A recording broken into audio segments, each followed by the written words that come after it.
So ito mga Lodi, nakaapak na talaga tayo dito sa isla ng Marabon. At ito, naghahanda na kami para pumunta kay Miss Biang.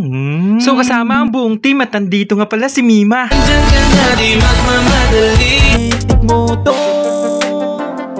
So dyan din nga pala si Pitik Moto, syempre kay Rosemary, kay Migo, kay Kuis Jerwin, kay Gaga, kay Dora. At syempre kasama din si Kuya Ems, kay Bernadette, kay Ambisyosang Bisaya, kay Gabriel, at syempre sa mayroong bahay, kay Miss Shinshen. So ayan, binanggit ko na lahat para lahat kasama. So naglalakad na nga pala kami dito papunta kay Miss Biang para makita na namin siya ng personal. So dito kami nag-aantay sa harap ng bahay nila, pero dito siya sa tindahan lumabas mga Lodi. At shoutout ko rin nga pala dyan yung maliit naming kasama, syempre kay Yuri. Halos hindi kami makapaniwala dito mga Lodi na ganito siya kaganda sa personal. At nakita na rin talaga yung dalawang Lodi ko na to. At syempre nandito din ang inyong OG at ayan, ganito siya mag-welcome sa aming mga Team Abnoy. Talaga naman. Ako'y pinagpalan at tagpuan ko na hinahanap kong dalaga siya.